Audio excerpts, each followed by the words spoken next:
Okay, let's jump right into a puzzle that has stumped so many companies trying to break into the American market. Why is it that having the absolute best product, hands down, sometimes means absolutely nothing when you try to sell it in the USA? It's a huge paradox, and today we're going to unpack it. It's got to be an incredibly frustrating question, right? You've poured years into engineering, you've got superior technology, a better design. So why isn't it just flying off the shelves in one of the biggest markets on the planet? I want you to picture this scene because it plays out all the time. A European company comes to a US trade show. Their booth looks great, their product is brilliant, they get tons of amazing feedback, people are impressed, business cards are exchanged. But then when they follow up, nothing. The deals just seem to evaporate. I mean, it must feel like you're just hitting an invisible wall, doesn't it? From the outside, it makes absolutely no logical sense. So what is this invisible roadblock that can stop a fantastic product dead in its tracks? Well, here's the thing, and this is so crucial. It's not the product. It's almost never the product. It's the approach. The sales strategy that's a total winner back home, yeah, that's the very thing that can become your biggest weakness in the US. So, to really win, you need a pretty fundamental shift in your whole strategy. It's all about learning to love the customer, maybe even more than you love your own incredible product. Let's break down what that actually means. Okay, so look at this. It really lays out two totally different worlds. The European approach, it's all about loving the product. And that makes sense. You focus on the features, the specs, the engineering brilliance. The product is the star of the show. But the American approach, it flips the script. You have to love the customer. The focus shifts to relationships, to trust. The customer becomes the hero of the story, not the thing you're selling. And this right here, this is basically the golden rule. You have to understand that in a country as vast and diverse as the US, personal trust became an essential business shortcut. It's not always about having the sharpest knife. It's about buying that knife from someone you know, you like, and you trust. The relationship has to come before the transaction. So, how do you build that all-important trust? Well, that brings us to this idea of the relationship economy and what people sometimes call the good old boys club.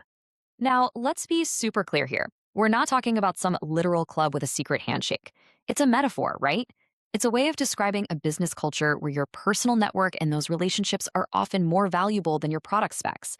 It really is a world where who you know can totally trump what you know. So, what does this loving the customer thing actually look like in the real world? It's definitely not just sending a friendly email. We're talking about a real investment of time and, yes, money. Think lavish dinners, a round of golf, tickets to a ball game, even a hunting trip. It's all about showing a genuine personal interest that goes way beyond the business deal itself. And I know what you're probably thinking. Wow, that sounds expensive. And you're right, it is. It's kind of a pay-to-play market. But you have to see it as an investment, and the return on that investment can be absolutely mind-blowing. Let me show you a quick real-world example. All right, so there was this Austrian company. They did the smart thing and hired a local American sales rep.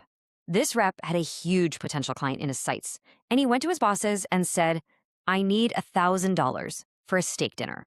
Just $1,000. So what did that single dinner get them? It unlocked a $50 million deal. Just think about that for a second. That one sale from that one dinner, it blew past their entire revenue goal for the whole year in the US. And it all happened because they hired a local guy who already had that network of trust built up. That's the power we're talking about. And this whole customer first mindset, it doesn't just stop with sales. No way.